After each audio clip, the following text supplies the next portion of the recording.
Hello and welcome everybody to today's webinar, Breaking Down Barriers, Navigating Alzheimer's in Los Angeles County.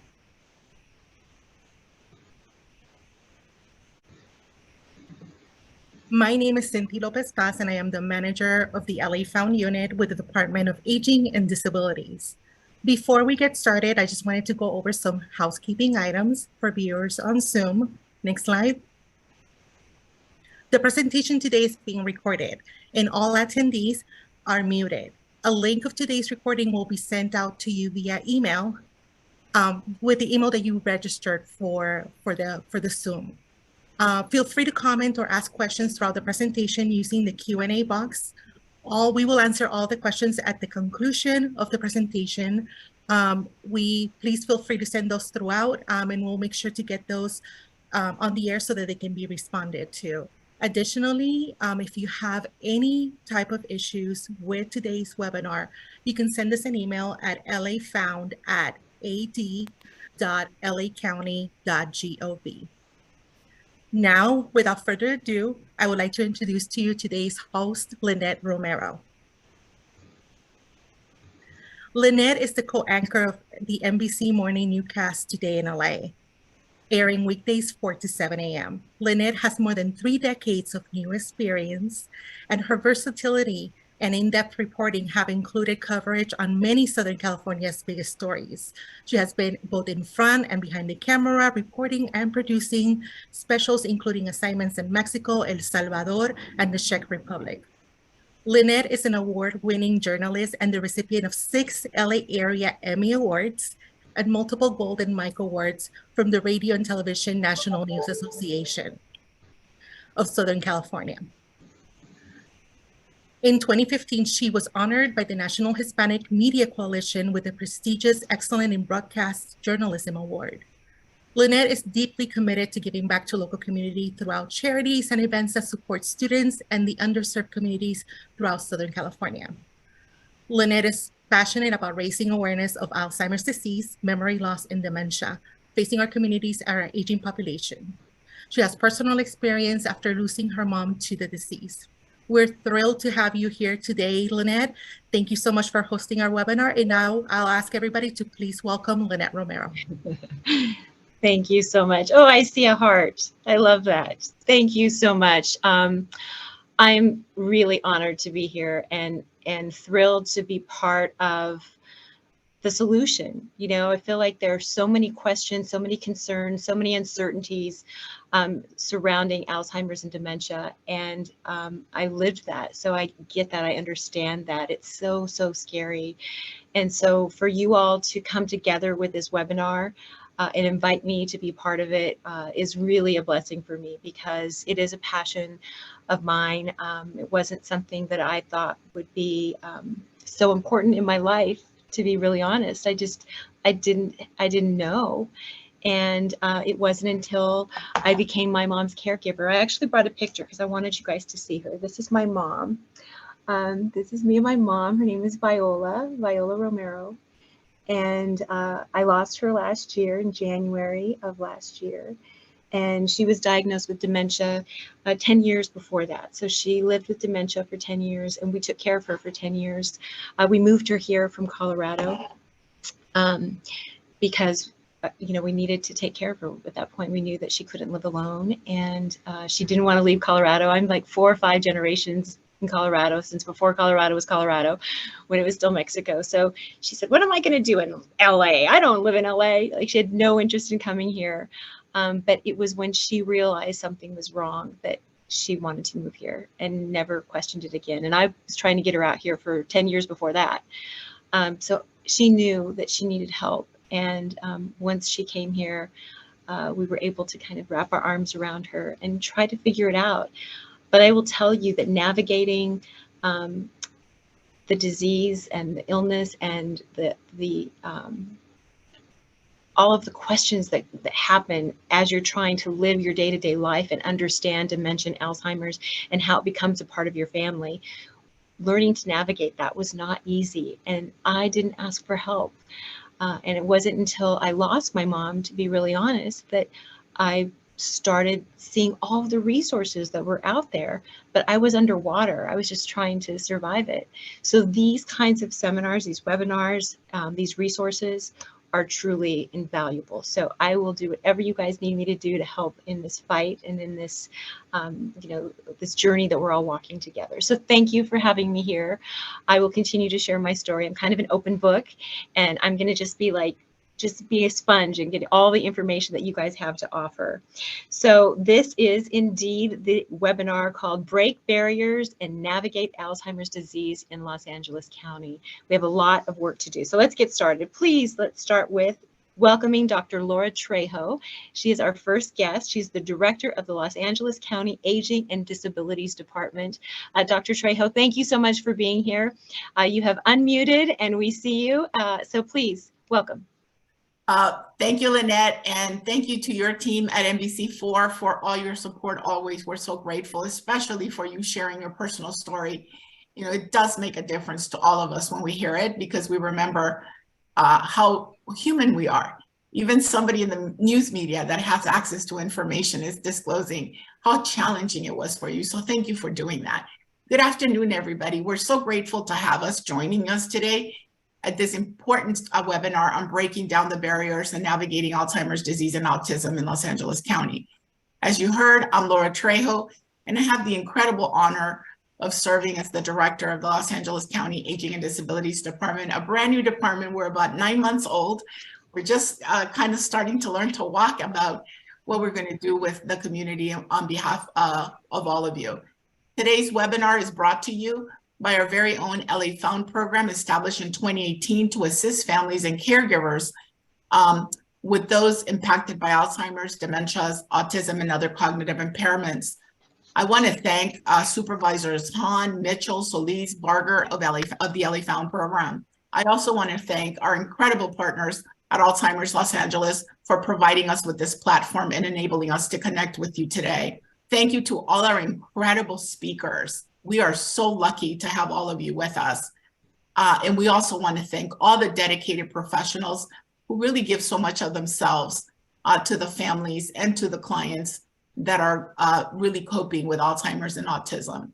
This month, we celebrate National Minority Health Month that originated in 1915 with the establishment of the National Negro Health Week by Booker T. Washington.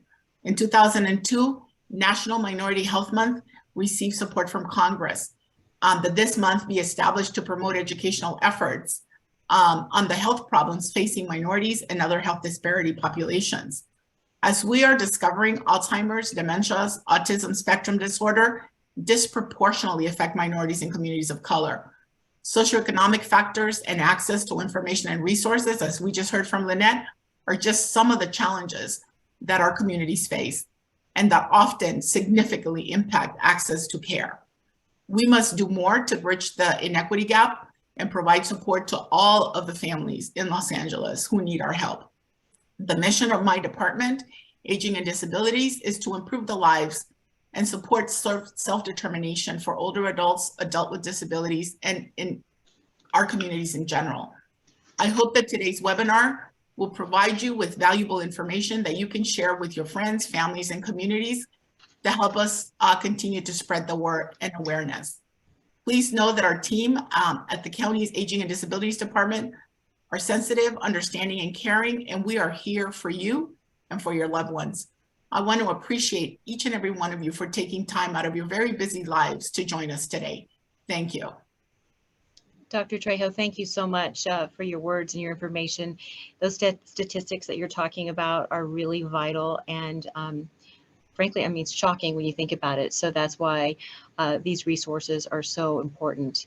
Now it is my pleasure to introduce special messages from Los Angeles County Supervisors Hilda Solis and also Holly Mitchell.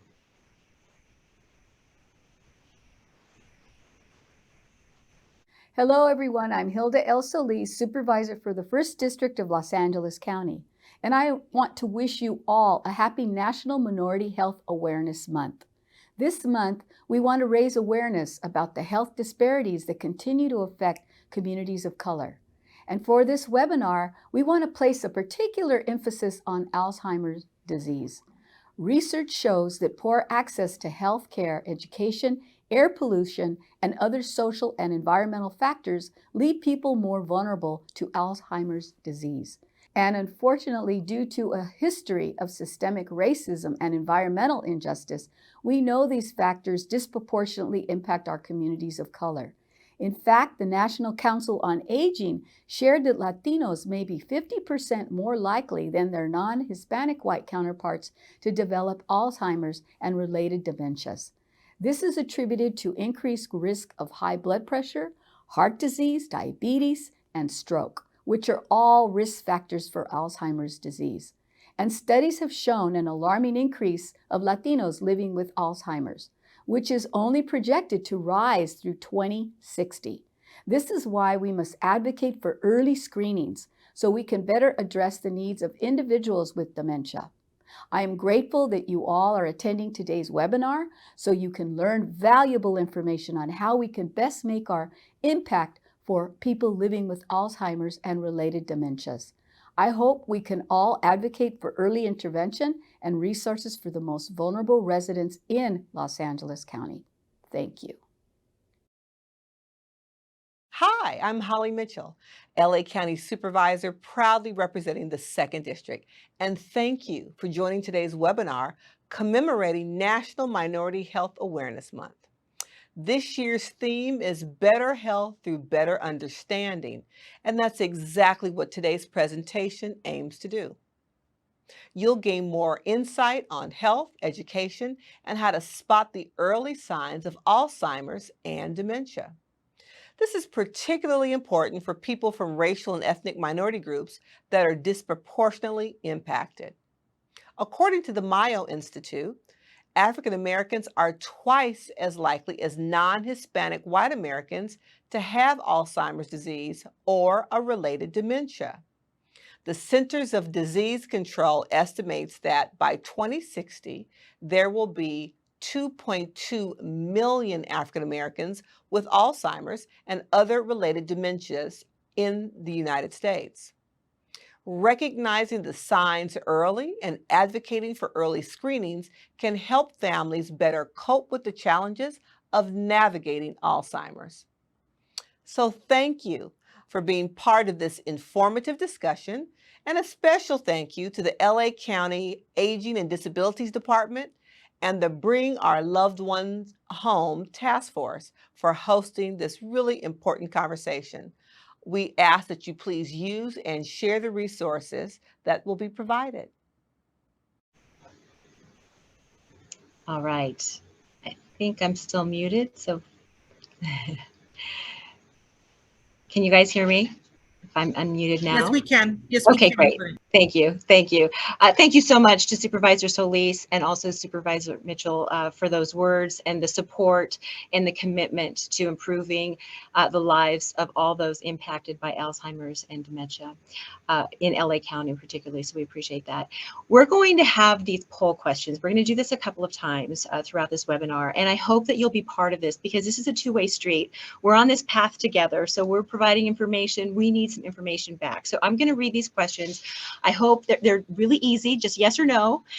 So let me just read them to you. The first question we'd like for you to answer is, are you familiar with identifying early signs of dementia? So yes or no, are you familiar with this? Number two, do you know how to address memory concerns with a family member experiencing cognitive decline? Yes or no. And that might be you're kind of like, maybe I think I am, I'm not sure, but you know, this is not, there are no right answers here. So just yes or no. Do you know how to address memory concerns? Number three, do you consider yourself to be a caregiver for a family member? Do you consider yourself to be a caregiver for a family member? Yes or no? Number four, do you know any dementia organizations in Los Angeles that help with finances, respite groups, caregiving, adult daycare, etc.? Yes or no? So we're really trying to get information for you to find out, where are there voids? What do we need to do to make this better and easier for people in our community? And as you kind of maybe think about that, I'm going to share with you my feelings about that. If you were to have asked me these questions early on, especially the first question, identifying those early signs, That's really a hard one. And I'll tell you why. For me, my mom was really good at masking the symptoms, because at the very beginning, you know enough to know that there's something wrong, but you can't really put your finger on it, and it's very scary. So she would make jokes. When she would forget something, she would get defensive a little bit, and so it was really hard for me to identify it. It took a long time before I realized, like, there's something that's not quite right. And it took a long time for her to admit it and to accept it. And that was a long journey. So I know that answering these questions might be difficult for some of you, but I hope you'll be honest about it and keep an open mind as we kind of share all these things, because these are some of the beginning things that you will go through. And when I talk about a journey, it really is. It's a journey. It takes a long time to get through it all personally, and then as a family unit for sure. All right, so I hope that you were able to answer all those questions. We gave you time to do that. Now we're going to begin our discussion into Alzheimer's disease. I am pleased to welcome Dr. Mirella Diaz-Santos and Stephanie Ovalle Eliseo. They are from the Equity for Latinx Healthy Aging. That's the lab at UCLA. It's the EHLA Lab at UCLA. Let me tell you a little bit about Dr. Diaz-Santos. She is a bilingual, bicultural neuropsychologist, which basically is a rock star, and a professor focusing on the brain of adults at risk for Alzheimer's disease. She's also the director and founder of the EHLA Lab. Stephanie joined the Equity for Latinx Hispanic Healthy Aging EHLA Lab in 2022, shortly after obtaining her bachelor's degree in anthropology with a minor in society and genetics from UCLA. Another rock star. She's developed a passion for helping to empower our communities through health, education, and advocacy for research-informed policies. So a round of applause for Dr. Diaz-Santos and Stephanie to our webinar. Thank you so much for being here. I appreciate both of you being here. I'm going to start first with you, Dr. Santos. Can you talk about Alzheimer's disease, and in terms of the science of it? It can be, that's a big topic, but how does it really work? How does it affect the brain specifically? No, absolutely. And thank you, Lynette, for having me and the rest of the team. And to be very candid with you, that's the reason why I left my family in Puerto Rico and I wanted to get educated, because we saw with my maternal grandmother, and she passed away in 2007. And it's like, how is it that a brain disease or a brain disorder can change someone that you love so much at the point that they don't recognize you? So that's how I became a neuropsychologist. I wanted to know the answer. So Alzheimer's disease is exactly that. It's a brain disorder that literally just destroys cells in the brain in specific locations at the beginning that are responsible for memory, for thinking, for speech. And it progresses because it's a neurodegenerative disorder. So it means that once it starts, it's going to continue to kill cells in the brain.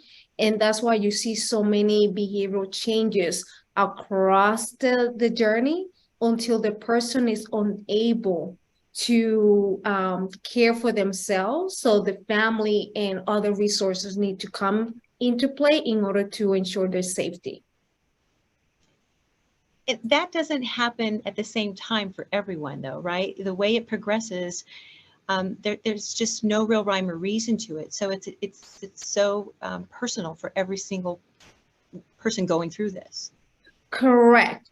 Because if we think about our individual lives and individual cells, our brain, even though structurally is exactly the same, we have different life experiences that will perhaps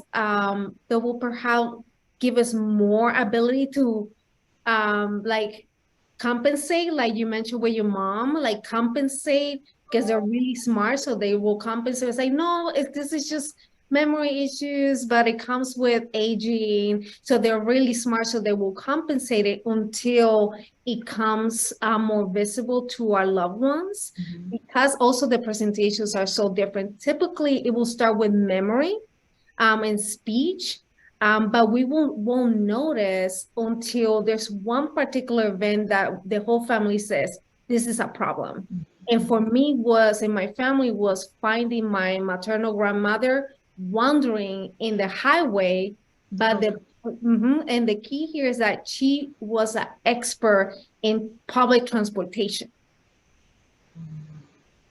Wow. Right. So that's how we know that's how we knew, but the presentation differs by individual. That's true. That's so interesting, because it really is something that takes something kind of drastic like that for you to go, okay, something's wrong. My mother was not an expert at public transportation, but she always balanced her checkbook to the penny. And when her checkbook was out of control, I said, Mom, what's wrong? And then she would joke. And like, it's something very specific to your loved one that only you would know, like something is wrong.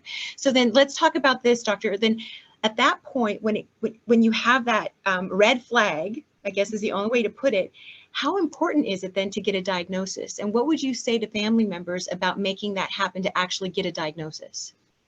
It is very important because when we're talking about Alzheimer's disease, yes, we know that is the most common dementia that is out there in terms of conditions, but we also need to ensure that there are not other medical or psychological conditions that are impacting our brain as well, therefore mimicking dementia or exacerbating the presentation.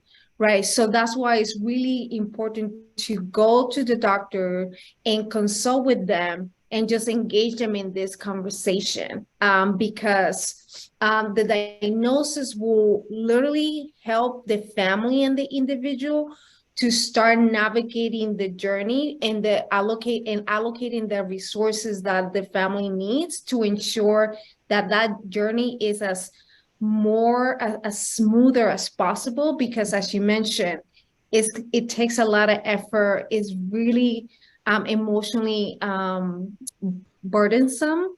So the diagnosis will help significantly because you know what's happening. So you need to know that it's Alzheimer's in particular and not something else. So what advice would you give to families that are navigating this? What do they need to know about managing the disease for their loved one? That's an amazing question. And I think that you also mentioned it. So I'll speak through the heart. And I think the aspect of being kind to yourself and your loved one and understanding that it's a brain disorder that impacts the brain. So it's nothing personal. They're not doing it because they want to do it. And when you are navigating the system as the loved one, family member, or someone in that community, you are the expert. So you are the expert. So you follow that, gut feeling, like there's something that is wrong. So I'll always recommend write everything down, what you see, what you hear, what you're feeling, because you know your loved one better than the doctor, and they need to have that information. And just trust it, and that you're not alone in this journey. And as you mentioned, that you're not alone, and there's people here to help you navigate that journey. That is such good advice. Can you talk specifically about the Equity for Latinx-Hispanic Healthy Aging Lab, and what is it that happens there? Oh, absolutely. So like I was mentioning at the beginning, the EHLA Lab has been my dream, and the reason why I'm in the United States and my whole family is back in Puerto Rico is like I wanted to understand what's happening in our Latino Hispanic communities, and I wanted to serve my Latino communities as well. So my lab is part of the UCLA Easton Center for Alzheimer's Disease Research and Care, and we specifically focus in partnering with Latino organizations and stakeholders to create treatments that are specific for the Latino Hispanic communities so we can together find a cure against Alzheimer's. Amen. Amen to that. Thank you so much, Dr. Diaz-Santos. Stephanie, thank you so much for being there, patient. Let's talk with you about how families can plan for the future, because once you realize that you're on this road, the future can be scary because you don't know what to expect, right? Like you don't know how bad is it going to get. My mom recognized me for a long time. She knew who I was. She knew I was taking care of her. It wasn't until towards the end that she I could tell by the way she looked at me, even though she still was, like I said, very clever. I would always say, you know, you don't want to question them. I know that, but I would say, what's my name, Mom? You know my name, right? And she'd say, Putentame, ask me again and I'll tell you the same. She would do riddles to me and then she'd laugh. So, you know, and I didn't know what to expect the day that she didn't recognize me, and she still didn't admit it, but I could just tell by how she was looking at me that she didn't know who I was. She knew I was a friend to her, but she didn't know who I was. So what would be your advice, Stephanie, for families planning for that future of uncertainty and unknown? Yeah, of course. Thanks, Lynette. So just like you were saying earlier on, you know, the process after Alzheimer's diagnosis is a very long and complex journey.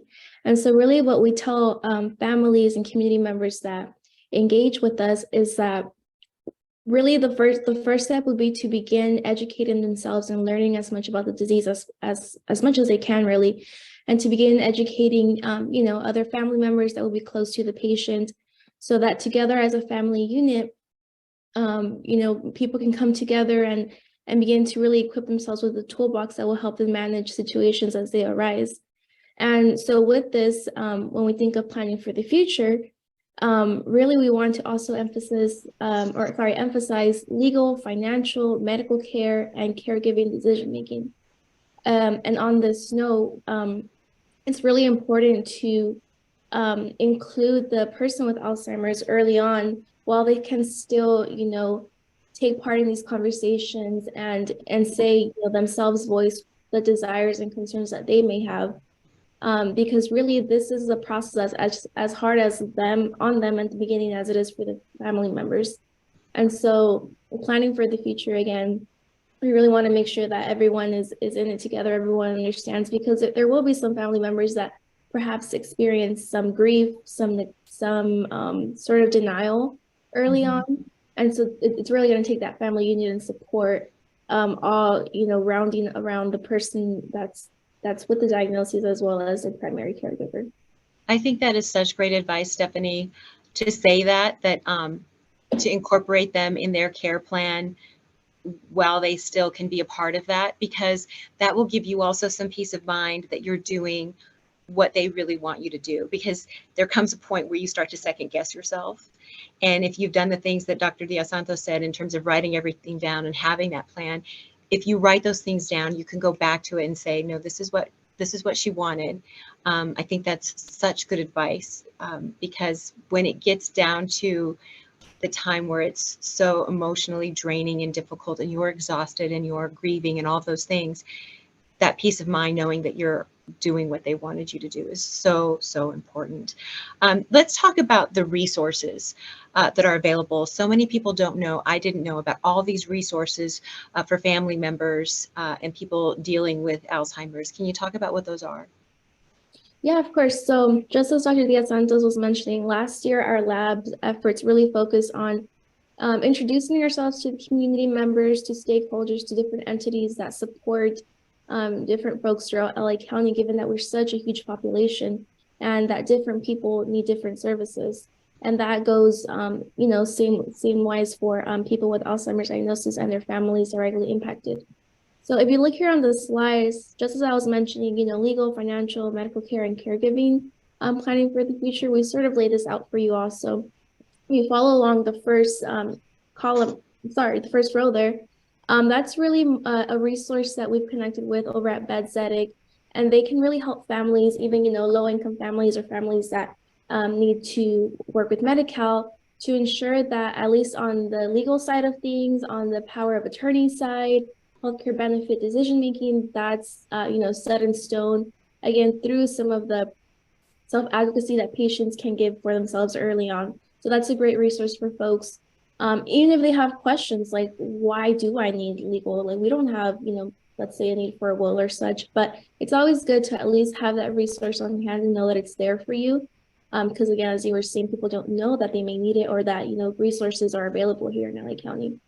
Likewise, with financial decision-making or cost of care that will increase as the disease progresses, people should also ask themselves, well, if I ever need, let's say, help with nutrition, transportation services, or just protective services relief in case my loved one wanders, well, that's where we want to contact LA County Aging and Disabilities Department, where, you know, sub-departments such as LA Found, who are here with today, can really help families navigate some of these needs that they will need down the line.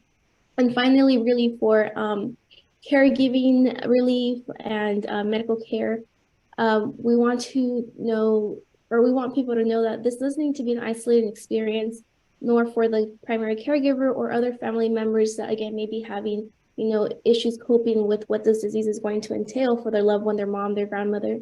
We also want folks to know that you may be eligible for, you know, cost-free respite care available through different grants and different entities, care counseling, and even adult daycare services. We want, you know, the patient themselves to have an outlet in the routine of their own, and for, again, primary caregivers to perhaps have a sigh of relief throughout the day so they can take care of their own responsibilities. Because something that we've learned from our caregivers is that, you know, you're caring for two people, yourself and now your loved one. So you can't neglect yourself as much as you're not wanting to neglect the loved one. So you want to make sure that you yourself are taken care of so you can give forth the best care and love to the person with Alzheimer's. So with that, of course, Alzheimer's Los Angeles is here on our slide, and Human Services Association, who has adult daycare services and other cost-free services for families. And then finally, if you need an Alzheimer's diagnosis, Medi-Cal that has now is now free for all folks over 50, including undocumented folks, covers cognitive screeners in primary care settings. So one of our partners, of course, is UCLA's Santa Monica's Family Health Center, that you can give them a call, directed here by Dr. Michelle Bola, and, you know, they will go ahead and take you in and walk your family through that important diagnosis. Thank you. Thank you so much to Dr. Diaz-Santos and Stephanie for all of this information. It's so important to help families deal with this. We also want to remind all of you who are on this webinar right now, if you have questions, now is the time. You have all these experts here right at your fingertips, literally. You can ask them questions. So there's a question and answer section. You can put your questions in there, and then we have a team that is working through those questions, and then at the end we're going to ask your questions of our experts. So don't forget to do that. It's really important to get into that question and answer section and put your own questions in there. So please do that, be a part of this. Okay, so our next, how are we doing on time? I think we're kind of right on. Our next presenter is Dr. Donna Benton. Dr. Benton is a Research Associate Professor of Gerontology and Director of the Family Caregiver Support Center at USC, at the USC Leonard Davis School of Gerontology. 30 years of experience, that's what she has in this field of aging. She's an active member of the California Coalition on Family Caregiving, the Elder Justice Coalition, and continues to work on the California Master Plan of Aging. Again, another rock star. How did you get all these rock stars together in one space? Dr. Benton is committed to promoting collaborative partnerships that enhance service delivery for families caring for older adults with long-term memory and health problems. Please welcome Dr. Benton. Dr. Benton, thank you. I know that you've made every effort to be here with us this morning in your very busy schedule, so we really appreciate that. Oh, no, thank you. I'm just so glad to be here, and thanks for all the applause and hearts before we say anything. That is true. I'm going to start. Okay, I'm going to jump in. Let's talk about caregiving. So Dr. Benton, again, I can only go on my personal experience, which is why I'm here. I didn't really think of myself as a caregiver. I was a daughter. Right? I'm just a daughter taking care of my beautiful mom. I'm going to show you a picture again because this is her. Yes, I want her to be present here because this is why I do this, is for her. She lived to be 92, and the last 10 years she was with us. And so it was weird for me to call myself a caregiver. I just was a daughter loving my mom and trying to make sure she was okay and give her as much happiness as I could. So absolutely. When do you make that distinction from being a loving daughter to being a caregiver? You know what? It's not going from a loving daughter to a caregiver. It's an and. So you're a loving daughter and you're a caregiver. You're a spouse and you're a caregiver, because we never give up the other role. And I think that that's very important to remember. The harder part is recognizing when you're beginning to take on some of the things that caregivers do, and where it would be helpful for you to identify as a caregiver so that you can participate in those, get resources like what I'll talk about later from the caregiver resource centers and that work with Alzheimer's disease.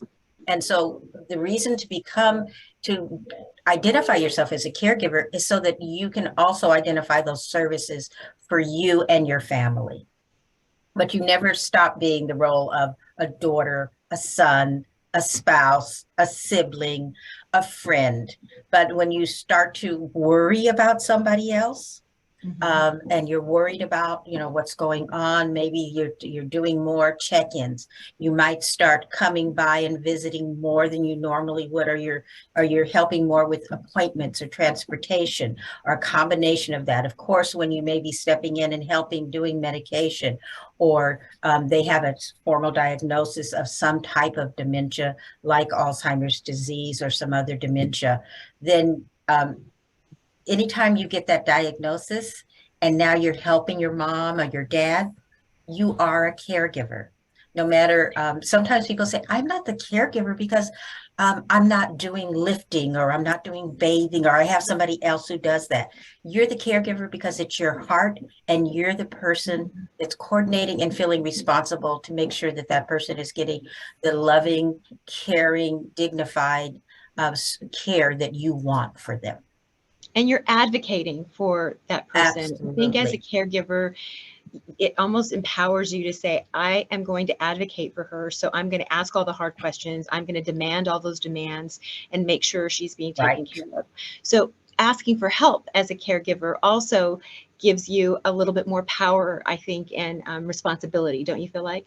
I love the way that you said that. That's exactly what it does. It gives you that extra oomph of saying, this is something that as a loving daughter, I may step out of my comfort zone, but as her caregiver, I can do this.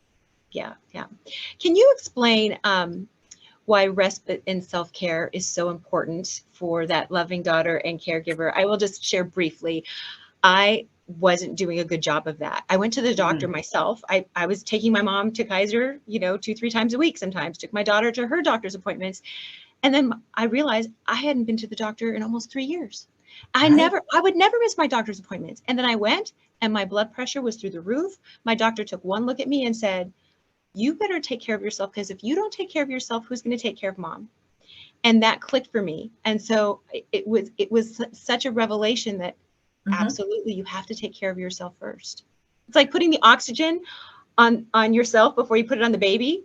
You have to have oxygen. You can't breathe. You can't help anyone. You can't help anyone. And it's like, well, what you're saying is, if you don't care for yourself, you're not going to be able to fulfill that promise that you want, which is, I'm going to be there to care for my mom, my dad, my sibling until they don't need care from me anymore. But if you break down, then you're putting their care at jeopardy besides your own health. And the way you described it, that happens to, I would say the majority of caregivers. They stop caring for themselves. And respite doesn't have to mean that I'm going to take off for 3 weeks. Respite is a state of mind in addition to having somebody else step in. It's the ability to say, sometimes I need to learn how to do breathing exercises just to give my body relaxed again. It's taking time to laugh, taking time to talk to somebody else that's not related to your caregiving, to give yourself the permission. And I know you're going to feel guilty in the beginning when you take those breaths and when you take time away, but then you'll find that you come back refreshed, you have more energy, you're able to think clearer, and you come back with such a less tightness in you that you actually give better care. That really leads me exactly to the next question in terms of the difficult behaviors that Alzheimer's are, the challenge for caregivers especially if you do want to disconnect a little bit just for your own self-preservation, that guilt, you talked about guilt. And I know for my mom, she was very attached, and she'd say, where are you going? When are you coming back? And asking for me when I wasn't there. And so I felt guilty pulling away, even though I needed to do that. So can you talk about the challenges that might happen when you are that primary caregiver and learning to self-care and all the other things that you're trying to navigate? You know, this is perfect because as my slide said, sometimes in order for us to take care of ourselves, we need to make a list of why this is so important for us. So we've already said that if you don't care for yourself, you're endangering your health and the health of the person you're caring for. So I always like to think that the reason that we, as we take time off, is that sometimes we can do things that we want to do, and we have things that we need to do.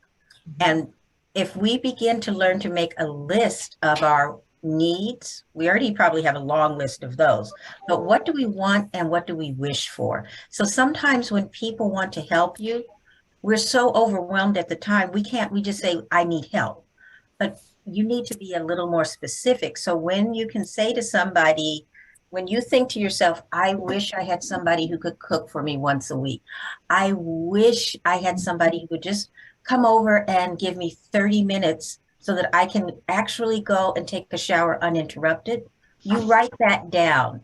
And then when someone says, how can I help? You pull out what will then become a very long I wish list, and you hand it to them and say, here's your choices.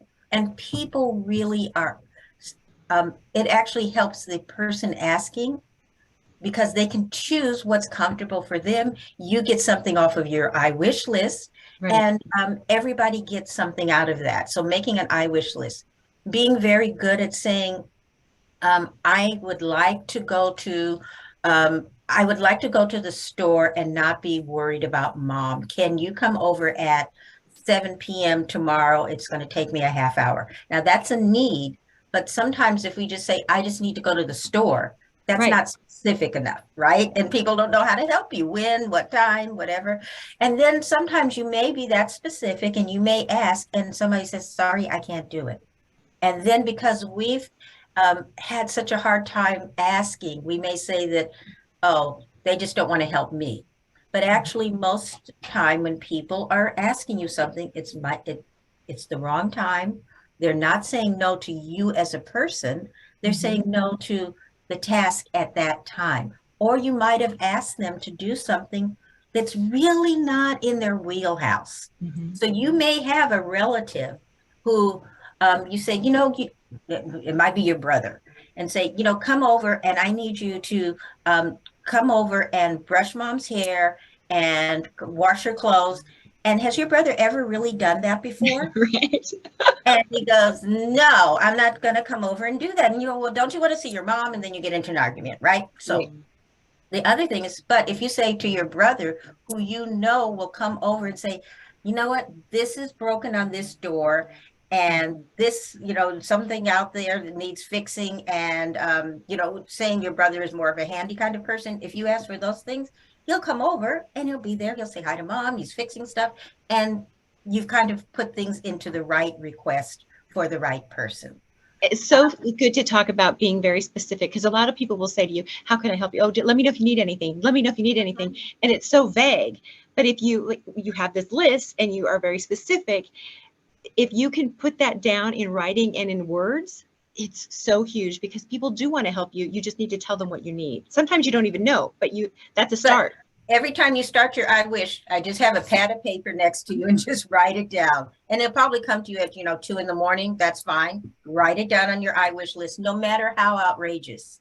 Right. Okay. We have this new this new slide that's up here. This has so much information. Can you pinpoint for us the resources? I will go over this because one of the for the last 30 years in California and in Los Angeles, we've had caregiver specific comprehensive services. We're one-stop shopping, best kept secret for family caregivers.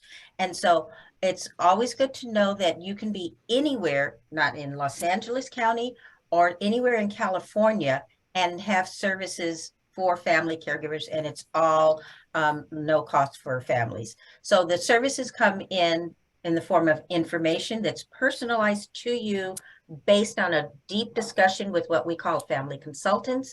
They know what your family specifically wants. They work with you on a family care plan, and then we get you to or provide for you legal services, mental health services, dementia care services around Alzheimer's. We have ongoing classes that are known to help you learn about caregiving, learn about communicating with somebody who has Alzheimer's disease, which is our confidence and our Kinder program. Learn how to manage the out-of-pocket costs that you may not be expecting, finding meaning and hope while you're doing caregiving, and just overall dealing with dementia, and many, many more classes that aren't listed here.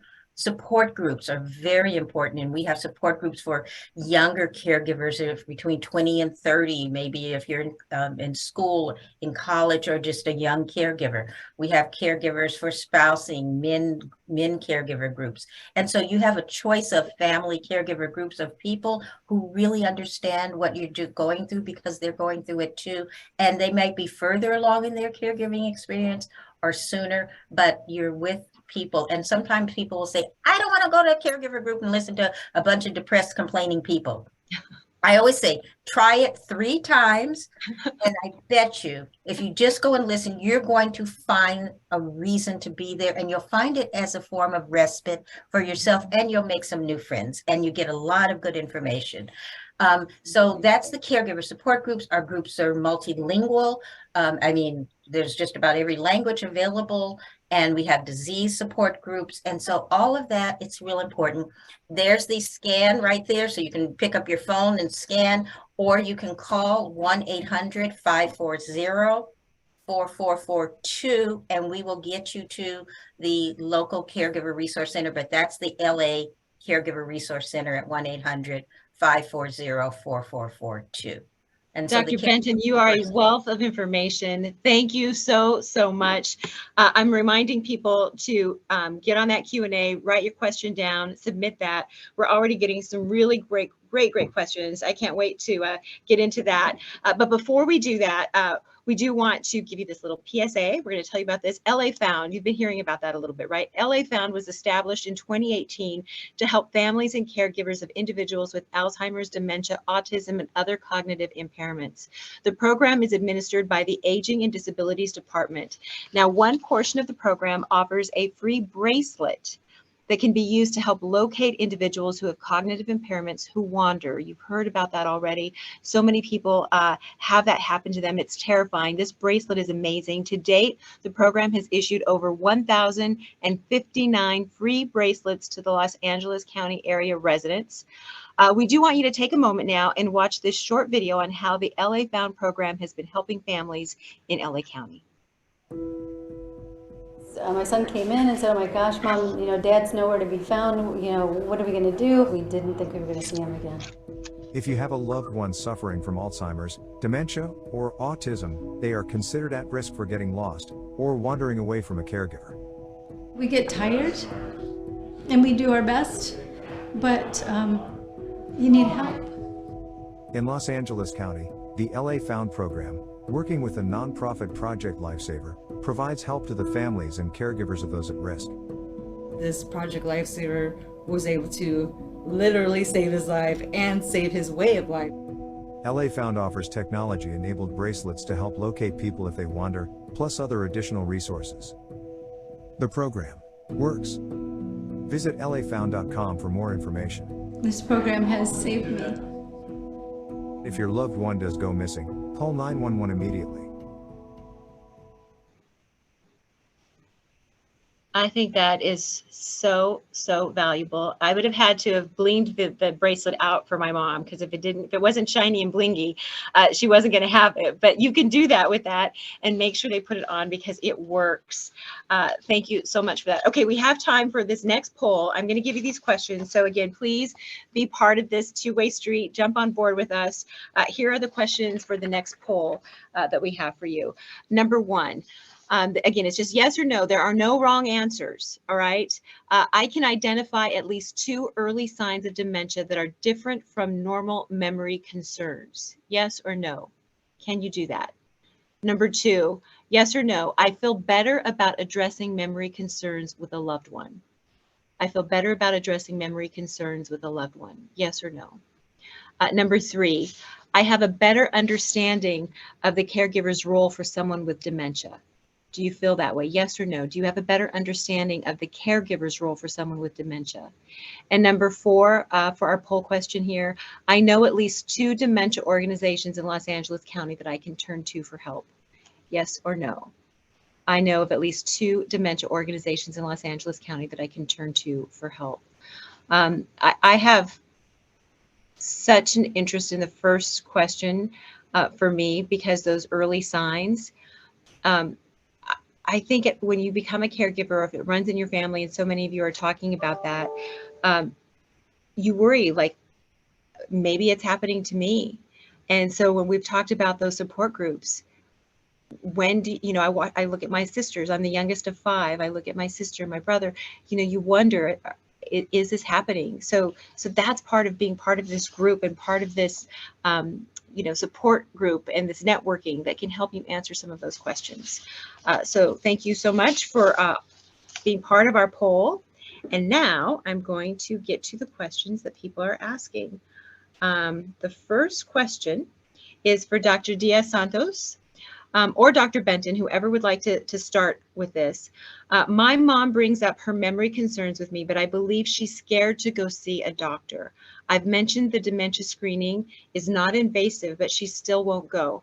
How do I convince her? Really good question for somebody just starting on this journey. Dr. Diaz-Santos or Dr. Benton, who would like to address that? I'll leave it to Dr. Diaz-Santos. Mm-hmm. So addressing, can you repeat the question again? Yes. My mom brings up her memory concerns with me, but she's afraid to go to the doctor. So how can she convince her to go see a doctor? Absolutely. I think the first step is acknowledging and recognizing that there's a lot of stigma that comes associated with a quote unquote dementia diagnosis. And that stigma is coming from historical events that when dementia is considered being crazy. I think that the aspect of dementia right now is not as being crazy per se, that you're losing your mind.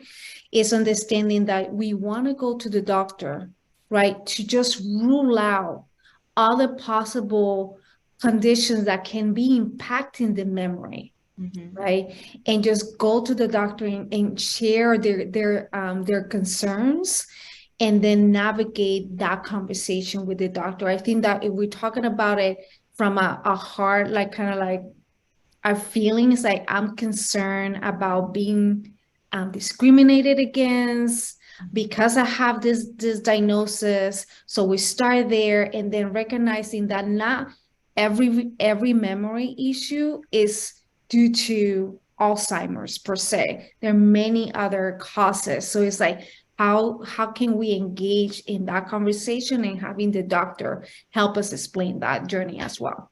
And knowing that early detection is everything, right? For anything, going to the dentist, early detection for a cavity, like it's all really important. So the earlier, the better. This leads us to the second question from somebody here. And this is a great question. We hear it all the time, but Dr. Diaz-Santos, can you talk about the difference? What's the difference between Alzheimer's and dementia? People get very confused. I was confused for years about this, and sometimes I still have a hard time explaining the difference. Absolutely. And Dr. Benton and I had that conversation where we were planning, because it's always that the confusion is always there because it's so complex. If we think about dementia as kind of like Alzheimer's Association, Alzheimer's LA talk about an umbrella. It's an umbrella. There's many types of dementias. Alzheimer's disease is one of them. It's the most common. Dementia means that the individual is declining in their own abilities at the point that they cannot take care of themselves by themselves. So that's dementia per se, but it doesn't tell you the why.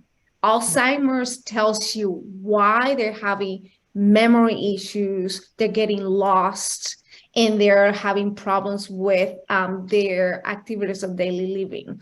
So that's the difference. But I want to also engage Dr. Benton in that conversation. Yeah, I kind of think of it as why it's important to know dementia, which usually, as you said, Dr.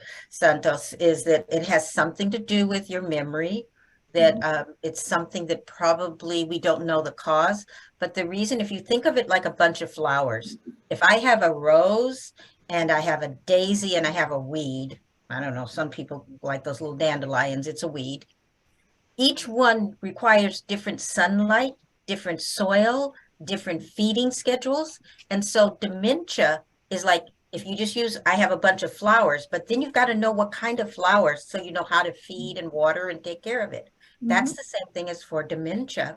If we know Alzheimer's, that has a different way of being cared for than if someone has Parkinson's dementia, or if you have ALS dementia, or other types of dementia, but each of them have similar features. We call them flowers, but they don't care the same way, and they don't progress the same way. So okay, that makes such good sense. Nobody's ever explained it that way to me. That makes such good sense.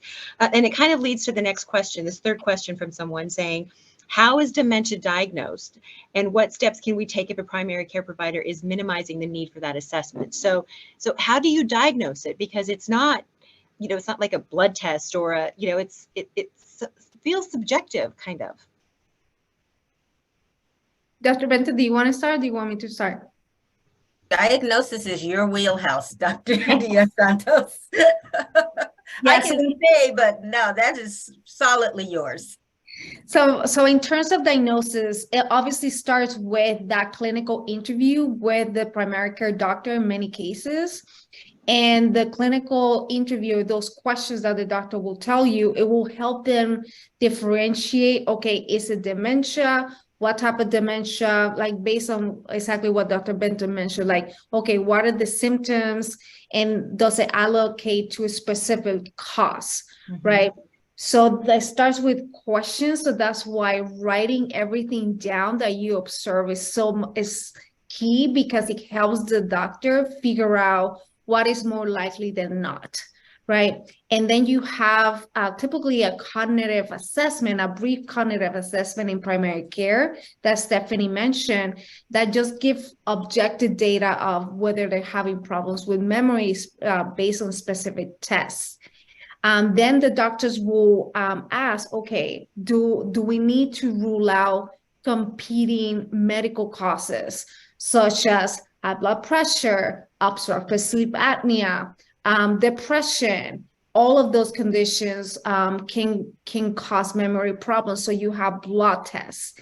And in some cases, we also need a brain imaging, a picture of the brain, to figure out whether there's changes in the brain consistently with Alzheimer's disease in particular. So those are all the steps. And then if they need more care, that's when they get referral to specialists, as neuropsychologists like myself, neurology, gerontologists like Dr. Benton. So it's a very long process, but it starts with understanding the symptoms and talking to the doctor. Oh my gosh, there's so many questions here, you guys. It kind of leads to what you were just talking about, kind of leads to this one too. It's going to go for Dr. Benton, this question here. I'm a caregiver for a loved one with dementia. I'm realizing caregivers taking care of a parent with cognitive decline can benefit from therapy sessions with a therapist who specializes in supporting family caregivers. How can I connect with a therapist who specializes in working with caregivers? Where can I go for this resource? Dr. Benton. So, certainly you can call the Caregiver Resource Center, and we have a list of therapists who work with family caregivers that we refer to. The other thing is, depending on your insurance, sometimes we go through our insurance company, and then you would be asking for somebody who has worked with either families who they've worked with people who have families who are impacted by Alzheimer's disease, or they may be looking at more anxiety, depression, something like that. But you know, many times There are a lot of therapists that are working with family caregivers and don't realize it because they haven't talked to it. But we have a list of therapists who we usually refer to who have an experience specifically for family caregivers. Okay, it's 101, but we still have several Alzheimer's questions. also has this. I think Alzheimer's Association of LA should have a similar list. So we're out of time, but I have time to continue for a few more questions. Let me ask the panelists, do you guys have time to stay for a little bit longer, a few more minutes? Yes? If you have to head out, if you have a conflict, it's okay, but let's continue on for a little bit if we can. This is a really good question as well. Let me see here, I'm sorry. This one's saying, I'm looking for a memory club for my loved one who is experiencing memory loss. My loved one will benefit from interacting with others in a memory club. How can I find a memory club? I've never heard of that. Can you talk about that? Like what happens there? Are there specific exercises that are done there? Is it more than just adult daycare? I think it's like an adult daycare, but the LA, I know there's one out in San Fernando Valley with Lisa's Connection. They used to have a memory club, so I would, double check. There's early stage Alzheimer's groups, and I think sometimes that's very helpful. So people, the memory clubs, I would think of those around early stage, and may not be as adult daycares. The person may have further along, the people there may be further along in the disease process. So memory clubs, generally it's kind of like where you're enhancing things. And you can always check with your local senior center because they may have a memory club, and LA County has a lot of those also. Great. This question is for Dr. Diaz-Santos. Is it common to have the patient have a normal MRI? You talked about all the different screenings. So is it common for them to have a normal MRI while still showing symptoms of the disease? We have seen that a lot in the clinic, and the question the answer is a little bit complex because it depends on who reads the MRI. Sometimes the results depend on the reader. So you will get someone that will get an MRI, they read it normal, and then they take it to another doctor or another radiologist, a specialist, and they see something different. So this is why I will say, do not take no for answers and continue to advocate because that might be a wrong reading. And we have seen in terms also with our Latinos, we specialize in bilingualism. And bilingualism actually enhances some brain areas as well. So the person would show symptoms, but the area of the brain are still very resilient. So they won't show the level of impairment or lower tissue in that area as expected. Therefore, people read it as normal when actually it's not. It depends on that level of that threshold that the person has based on lived experiences. Oh, that's so interesting. Dr. Benton, this question is for you. How do I normalize the conversation around an advance directive? So first thing, when we're talking about advance directives, is we all should be doing it maybe after the age of 18. So that's one way to normalize it. And you may just say, I was reading that I want, and I decided I'm going to do an advance directive. Could you help me with mine? And then that might spur your relative at the time. Do not do your advance directive at the time when many people think, oh, the family's all together at Thanksgiving, Christmas. Don't do it then. Do not do it around positive family gatherings, but just take it over time, start the discussion, and maybe look at something called the 5 wishes, which is one way of, it's having that discussion, and it actually has a discussion guide in the 5 wishes, because advance directives is not just about the negative part, but it's also the positive things that you want for yourself, should you not be able to care for yourself. So that's why I like things like the 5 wishes. That's a good answer. Okay, this question is a tough one for me because I feel this one. I want to be an effective, loving family caregiver. So I'm always reading books on this topic and participating in these types of webinars, but I'm wondering, do you all know of specific training for family caregivers? I think what's so important about this is because, again, when you go from being just, you go from being the daughter to being the parent in some ways, trying to get your mom to eat, trying to help her bathe, doing all these things, and you realize I'm now treating you like a child. And it feels so weird when you're treating your mom like your child. And then you think, am I doing this right? And you don't know if you're doing it right. So is there training? I know it's more than just a support group. Do you know how to effectively move them from the bed to the commode if you're at that point? Like, how do you help them get up off the floor if they've fallen? Like, there's so many specific things that I remember happening that I was going, am I doing this right? So where's the training? I don't know if Stephanie, did you want to take this? I know she's a great resource person too. Yeah, for this one, I actually wanted to recommend the Savvy Caregiver program that Alzheimer's Los Angeles offers on a periodic basis.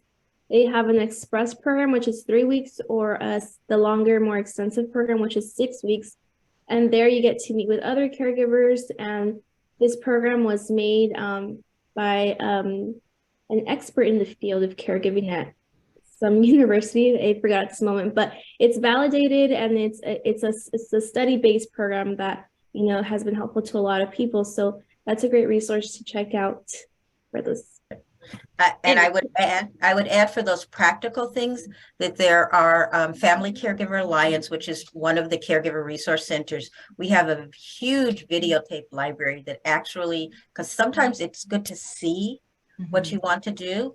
And so you can just go to our videotape library, and we have Caregiving 101, and that has the dressing, the bathing, a lot of the practical things that people want to know and are a little apprehensive about doing. And then I always say, go ask your physician for referrals for a PT or OT so that somebody can come and teach you. And then there's also, besides there's also powerful tools for caregivers.